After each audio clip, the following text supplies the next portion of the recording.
Hey, little peace and quiet here on the set, please.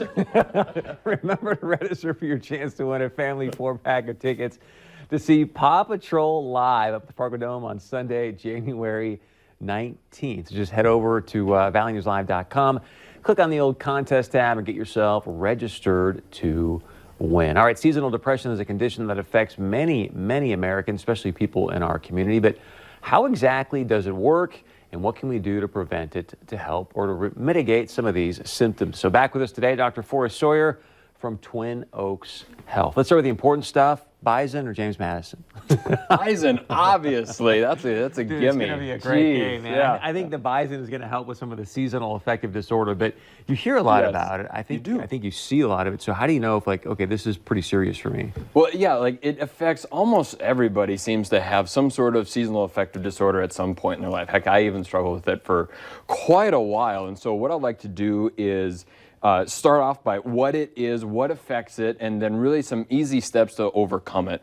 And our office, what we did is we actually put together just like a one-page cheat sheet for clients or for people who want to get this this cheat sheet, because there's 4 really easy things that you can do to start really making a difference with your seasonal affective disorder. And so we'll try to get us through as much as we can today. But one of the first things that causes seasonal affective disorder, or SAD, S-A-D, is stress.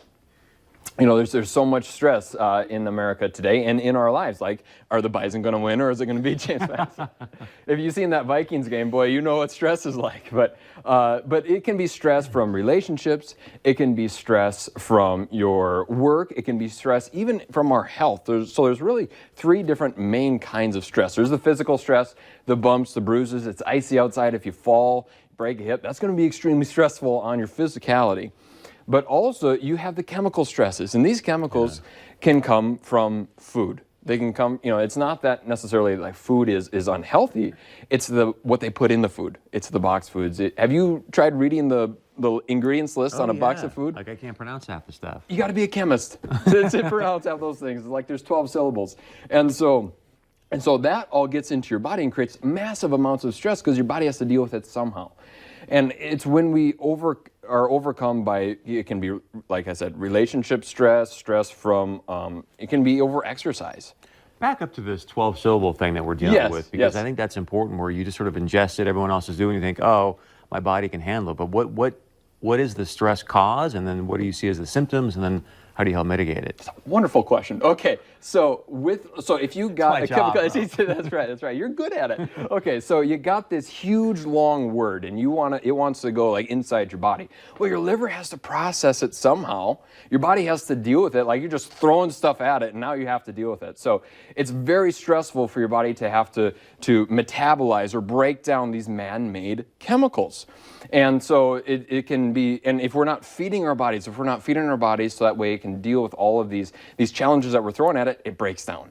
And it looks like a chemical imbalance in our brain, which causes the seasonal affective disorder. So let's go ahead and... What you're saying is these 12-syllable words can help tripwire your actual, like, well, it affects the chemicals in your brain, absolutely. And so your brain chemicals are going to be all screwy. And so, yeah, there's huge, massive side effects that occurs from all of the stuff that we're pouring into our bodies, and we don't even realize it. Milk thistle to start clearing out your liver, or what should you be doing? So milk thistle is a really good one, but also let's talk about vitamin D. So we got this vitamin D here. I said I was going to bring props. So we got vitamin D here, and everybody, you know, it's actually really interesting. Vitamin D, it's actually a hormone. And when it was first discovered, they thought it was a vitamin, but it's actually a hormone. And so you need to get plenty of vitamin D. And I was just talking to one of my clients yesterday. It's just a sweet, sweet gal. Her name is Charlotte. And her vitamin D was like super, super low. And so I was talking to her about how much vitamin D she needs in her life to really get her levels back up to normal range.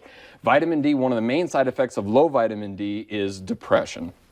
And so, you know, a lot of people think, well, you know, if I go out and get some sun exposure, then I'm going to increase the vitamin D. And what I was telling Charlotte is, you can go outside, dance naked in the sun, and you're not going to get enough vitamin D just because of where we live. We wear all these clothes, and we didn't want her dancing naked out in the sun anyway. So getting plenty of vitamin D is huge, and it's going to just help clear out the liver, like you're saying, with the milk thistle extract, or the milk thistle.